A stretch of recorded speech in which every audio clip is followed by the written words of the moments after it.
नमस्कार मित्रांनो, आमच्या यूट्यूब चॅनेल मराठी कथामध्ये स्वागत आहे।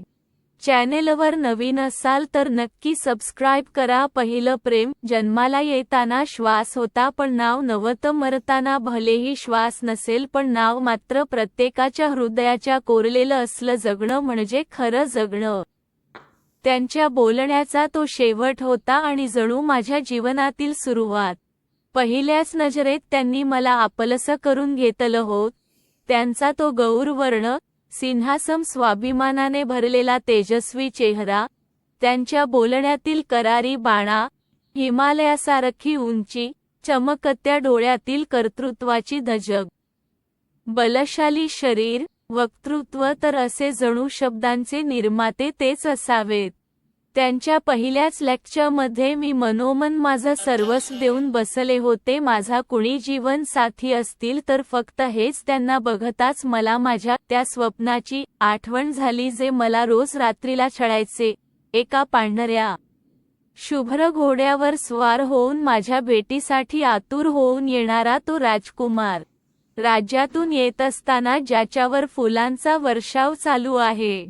काही लोक सन्मान म्हणून त्यांच्या गळ्यात फुलांच्या माळा घालत आहेत आणि अचानक एक माळ माझ्या हातात आली। मी ती त्याच्या गळ्यात टाकली आणि ते माझ्या गळ्यात टाकणार तेवढ्यात गुणगुण एक गुणगुण। अचानक ज्योतीने दिलेल्या आवाजाने मी भानावर आले होते। प्रोफेसर अगदी होतेच तसे। कुठलीही मुलगी त्यांना पाहिल्यावर त्यांच्या प्रेमात पडल्याशिवाय राहणार नाही असं त्यांचं चारित्र्य, प्रेमळ वागणं, मधुर वाणी आणि नेहमी शांत व प्रसन्न मुद्रा असणारे, पण तत्वांच्या बाबतीत मात्र फारच स्ट्रिक्ट होते। त्यांना वेळ न पाळणारे लोक बिलकुल आवडायचे नाही। कुणाबद्दल वाईट बोललेल पण नाही चालायचं ते म्हणायचे। दुसऱ्यांबद्दल वाईट बोलणारा कोल्हा आयुष्यभर जंगलातील सदस्य म्हणूनच राहणार आणि राजा बनणार तो फक्त सिंह जो कोण काय म्हणतो त्याकडे लक्ष न देता नवीन आव्हान स्वीकारतो, जो ठाम असतो स्वतःच्या निर्णयावर, जो जगतो फक्त स्वतःच्या हिम्मतीने आणि मस्तीने। ज्योतीने जोरात चिमटा काढला आणि माझी विचारांची शृंखला तुटली। अस काय हे दुखतंय ना? मग मी काय वेडी हे का? तुला एवढा आवाज देऊन पण तू मला दादच नाही देत। ज्योती माझी बालपणीची मैत्रीण। माझ्या मनात काय चाललंय हे तिला लगेच कळलेलं असावं म्हणूनच की काय ती माझ्याकडे साशंक नजरेने बघत होती। काय झालं? असं का बघतेस? मी तिला विचारलं। एवढ्या लवकरच चांगलं नव्हे, आज पहिलाच दिवस आहे कॉलेजचा। अगं तस काही नाही म्हणत मी तिला नाकारलं होत। आज कॉलेजला जायला जरा उशिराच झाला होता म्हणूनच आम्ही दोघी घाईघाईने निघालो होतो, कारण पहिलंच लेक्चर त्यांचं असायचं। कसं बसं आम्ही कॉलेजमध्ये पोचलो। आम्ही पोचतो न पोहोचतो तोच प्रोफेसर वर्गात आले होते। सगळा वर्ग शांत। एरवी मोबाईलमध्ये असणारे 220 डोळे फक्त प्रोफेसरांकडे होते। प्रत्येक जण त्यांना ऐकण्यासाठी उत्सुक असायचा। त्यांनी बोलायला सुरुवात केली आणि इकडे माझ्या हार्टबीट्सची स्पीड वाढायला लागली। त्यांनी शिकवायला सुरुवात केली। आजच्या कवितेचं नाव आहे प्रेमाचा गुलकंद। प्रेम म्हटलं तसं सर्वांचेच कान टवकारले गेले। सगळे जण मन लावून ऐकत होते। काय कल्पना होती ती? दोन जीवांनी एकमेकांकडे पाहणे म्हणजे प्रेम नाही। दोन जीव वेगळे नसणे म्हणजे प्रेम। वेली झाडाशी एकजीव होते ते खरे प्रेम। पृथ्वी सागरात एकरूप होते ते खरे प्रेम। सुखासाठी निखळ हास्याची भरती आणि दुःखासाठी ओहोटी म्हणजे खर प्रेम। शेवटपर्यंत तव्यावर भाजल्या जाणाऱ्या दवबिंदूने निभावलं ते खरे प्रेम।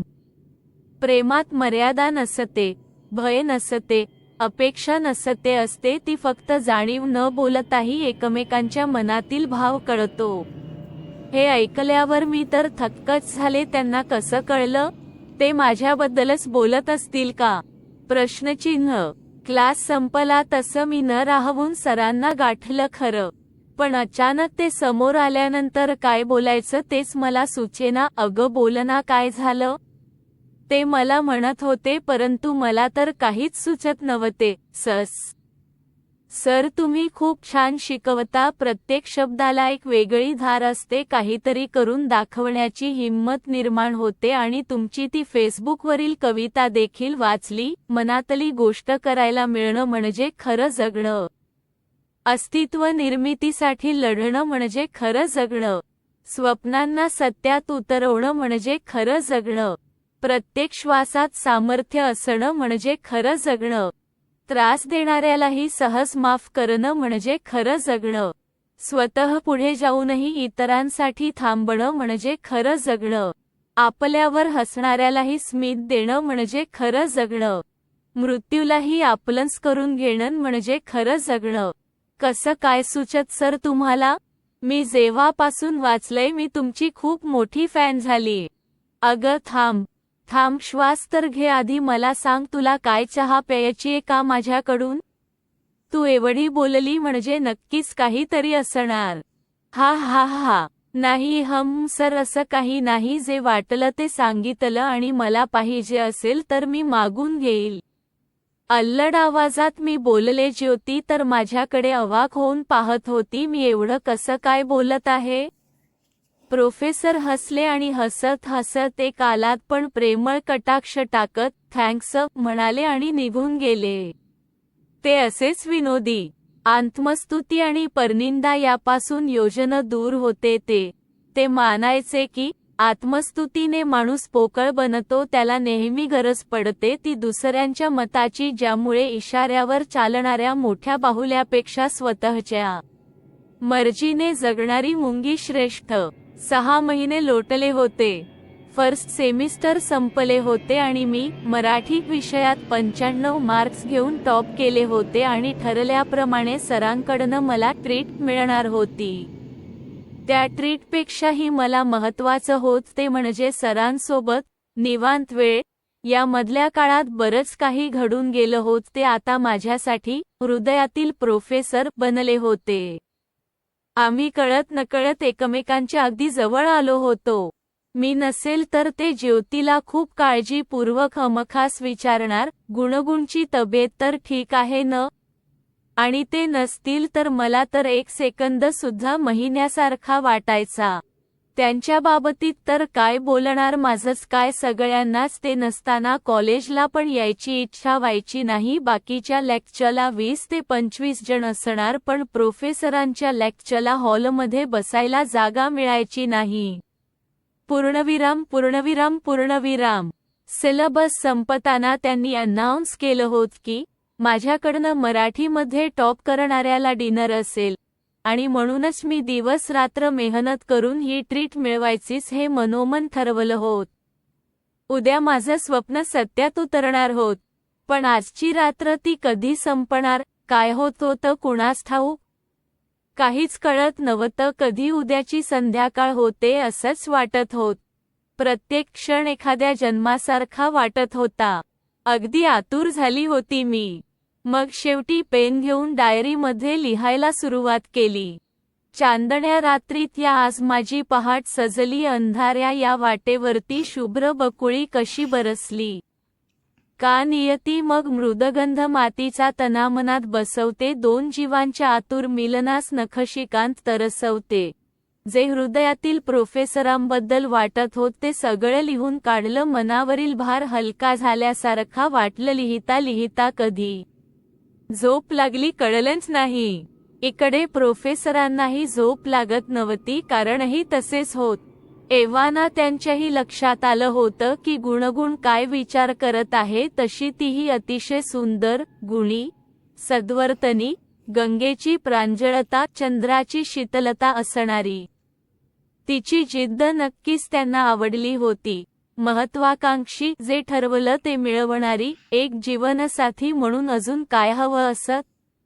शी was just a beauty with a brain. घराची परिस्थिती जेमतेम असल्यामुळेच तिला बऱ्यापैकी गोष्टीची जाणीव होती. मेहनत भरपूर करायची. फर्स्ट इयरला असूनही तिची मॅच्युरिटी एखाद्या गृहिणीप्रमाणे होती. परंतु ज्या विद्यार्थिनीला मी शिकवतो तिच्यासोबत असला प्रकार, हे त्यांच्या तत्वात न बसणारं होत. पण कितीही नाही म्हटलं तरीही अवघ्या 26 वर्षात त्यांनी ही नोकरी, हे पद ख्याती कमावलेली होती. अजून लग्नाचा विचारही नव्हता, पण कधीतरी कुणाशी तरी करायचंय मीही, का नको? बाहेर मस्त विजा चमकायला लागल्या आणि पावसाच्या सरींनी या विचारात भर घातली. गरम गरम चहा बनवण्याची प्रोफेसरांनी खूप जास्त आवड होती. त्यांनी गॅस पेटवला, एक पातेले धुवून घेऊन गॅसवर ठेवले आणि त्यात चहापत्ती, अद्रक आणि मस्तपैकी मलाईदार दूध टाकले. अद्रकीने कडकपणा वाढवला होता. अगदी 3 ते 5 मिनिटातच चहा उकळायला लागली. चहाचा सुवास आता सगळ्या घरात पसरला होता. त्यांना गिफ्ट म्हणून मिळालेल्या गुणगुण कपात तो चहा टाकला. हो, गुणगुण कप. तिने वाढदिवसाला दिलेला कप होता तो. त्या कपात चहा ओतून फ्लॅटमधील आवडीच्या ठिकाणी म्हणजेच खिडकीजवळ येऊन प्रोफेसर उभे राहिले. काचेवरील ओघळणाऱ्या त्या सरी, मस्तपैकी होणारी रिमझिम बरसात प्रोफेसरांना अजून कन्फ्यूज करत होती. तेवढ्यात त्यांनी बघितलं, एक माशी कपात पडली होती. तिला बघून त्यांनी कप लगेच बाजूला ठेवला आणि बाहेर बघू लागले. मूड घालवला म्हणून आज माशीवरती ते रागावलेही होते आणि तिची त्यांना किणवही वाटत होती. किती मजबूर आहे ही ठरवून सुद्धा बाहेर पडू शकत नाही. आणि लगेच त्यांच्या डोक्यात ट्यूब पेटली. त्यांचंच वाक्य त्यांना आठवलं, प्रेम तुम्हाला मजबूत बनवत असेल तर ते शस्त्र आहे, आणि जर ते तुम्हाला कमकुवत बनवत असेल तर कीड. चहा इतका सुंदर असूनही, मूड एवढा भारी असूनही चव न घेता ठेवून द्यावा लागला. कदाचित असंच आपलंही होईल. एवढ्या सगळ्या चांगल्या गोष्टी असूनही एक कलंकच आपल्याला सर्वांपासून दूर करेल. तर मग ठरलं, उद्या तिला समजावून सांगायचं आणि एक गोड स्वप्न म्हणून हे सगळं विसरून जायचं. आताशी कुठे जरा हलकं वाटायला लागलं आणि विचार करता करता सोफ्यावर त्यांना कधी झोप लागली कळलंच नाही. संध्याकाळी 5 वाजले होते. फक्त 1 तास बाकी होता. 6 वाजता कोकण किनारा हॉटेल मध्ये भेटायचं ठरलं होतं. त्याप्रमाणे नेहमी 10 मिनिटात तयार होणारी गुणगुण आज मात्र 1 तास झाला तरी एकाच प्रश्नावर होती, नक्की चांगला दिसेल ना हा ड्रेस? त्यांना आवडेल ना? सांग ना ज्योती प्लीज. अगं हो, तसंही तुम्ही कुठे सजावटीला बघणार आहेत, तुम्ही तर मनाच्या शृंगारावाले लोक, असं म्हणत ज्योतीने टोमणा मारला. ए नाही तस काही नाही. बरं सोड प्लीज, सांग ना, चांगला वाटेल ना? त्यांना आवडेल ना हा ड्रेस? असं म्हणत हा 10वा ड्रेस तिने बदलला होता हे ओळखून ज्योतीने तिला वेळेची जाणीव करू दिली. सकाळचे 5:45 झाले. त्या क्षणाची तू कालपासून वाट पाहत आहे आणि आता त्यांना उगाच का तरसवणार आहेस? अरे देवा, खरंच की. असं म्हणत घाईघाईने मी घरातून निघाली आणि त्यांना अर्ध्या रस्त्यात गेल्यावर कॉल केला. त्यांनी कॉल उचलला. हो मी पोहोचतोच, आता रस्त्यात आहे, आलोच, असं म्हणत त्यांनी बाय न म्हणताच कॉल कट केला. मी सकाळचे 6:30 हॉटेलमध्ये पोहोचले होते. हॉटेलचे नावच कोकण किनारा. तिथे कोकणचा फील होता. थंडगार वारा, आजूबाजूला हिरवागार वातावरण, मस्त लॉन वरती फिरले. काय बोलायचं याची रंगीत तालीमही झाली होती. पण आता मात्र असह्य झालं होतं. 2 कॉल केले तरी काही उत्तर मिळत नव्हते. आता सकाळचे 7:10 झाले तरी त्यांचा रिप्लाय नाही. हे बघून मी अजूनच अधीर झाले आणि रागही येत होता. यायचंच नव्हतं तर मग मला हो तरी कशाला म्हटले? आधीच नाही म्हणायचं ना विनाकारण. माझ्यासारख्या एकट्या मुलीला असं सोडून कुठे गेलेत कुणास ठाऊक? हे शोभत का यांच्यासारख्या जबाबदार माणसाला? सकाळचे 7:15 झाले आणि अचानक मिले हो तुम हमको. त्यांच्यासाठी लावलेली खास रिंगटोन वाजली आणि त्यांचाच कॉल होता. अल्लड आवाजात मी बोलले हॅलो, परंतु तिकडनं एका अनोळखी व्यक्तीचा आवाज होता. कोण आहेत माहिती नाही, परंतु या व्यक्तीचा ॲक्सिडेंट झालाय आणि कॉल लिस्टमध्ये तुमचा नंबर मिळालाय. खूप जास्त रक्त वाहतंय, त्यामुळे कुणीही जवळ यायला तयार नाही. लवकरात लवकर आलात तर बरं राहील. काय होतंय हे कळायच्या आतच देवाने बुद्धी दिली. मी ज्योतीला सांगितलं आणि सगळ्यांना बोलावून घेतलं. रस्त्याने एकटीच पळत होते, कुणाचीही पर्वा न करता बिनधास्त पळत होते. 5 मिनिटे सुद्धा एक काळ असल्यासारखे वाटत होते. तिथे पोहोचले आणि त्यांना पाहिले. आता मात्र माझी शुद्ध हरपली आणि काय होतंय ते कळण्याच्या आतच मूर्छित होऊन मी धाडकन जमिनीवर कोसळले. जाग आली तेव्हा मी एका रंगहीन भिंती असणाऱ्या हॉस्पिटलच्या बेडवर होते. माझ्या बाजूलाच ज्योती बसलेली होती. तिला अपेक्षित प्रश्न मी नजरेनेच विचारला होता. तिने देखील एकही शब्द न बोलता तिच्या डोळ्यातील आसवांनी मला उत्तर दिले आणि तशी मी गारठले. माझ्या आनंदाचे आणि जगण्याचे कारणच हरवले होते. हृदयातील प्रोफेसर आता अस्तित्वात नव्हते. तेही माझ्यामुळेच. ना मी त्यांना कॉल केला असता, ना त्यांनी उचलला असता, ना हे सगळं घडलं असता. याला मीच सर्वस्वी जबाबदार आहे. पण हे माझ्याच सोबत का? देवा, मला कधीच हवं ते दिलं नाहीस. एवढी रे काय माझ्याशी दुश्मनी. आता गुणगुणायची, परंतु ते सर्व विरहगीते, वेदना, दुःख, लाचारी, अगदी नकारात्मक गुणगुणायची. तीच लिखाण देखील बदललं होत. काळ बदलला, वेळ बदलली, नियतीने सारे खेळ बदलली, निसर्ग हसता, ऋतूही बदलली. माझीच का मग केली उपेक्षा? आयुष्यभराची दिली प्रतीक्षा. मरण येत नाही म्हणून जगायचं असंच ठरवून ती दिवस काढत होती. ती अचानक 15 दिवसांनी प्रोफेसर तिला स्वप्नात भेटले. हसत हसत ते बोलत होते, गुणगुण ऐकून घे. शरीरावरती बंधनं फार असतात, म्हणूनच कदाचित मी तुझा अस्वीकार केलाही असता, परंतु मी तुझं हृदय तोडावे हे नियतीला देखील मान्य नसावं आणि म्हणूनच तर हे सगळं घडलं. एक सांगू, मी जरी नसलो ना तरी तुझ्या हृदयात छोटीशी जागा माझ्यासाठी असू दे. अचानक मला जाग आली. एक नवी पहाट झाली होती माझ्या जीवनातही. आता माझे शब्दही बदलले. येईल परत जीवनी, मग तो ओढ एकटी मणी लागते. हळूच हसते स्वप्नी, मग मी स्वप्नातही अलगद जपते. स्वप्नी मजला रोज दिसे तो गाली, अगदी हळूच हसे तो. आणि शेवटी मी ज्योतीला भेटून सगळं सांगितल्यावर ती बोलली, गुणगुण बघ ना. हृदयातील प्रोफेसर, हृदयातलेच झाले ना.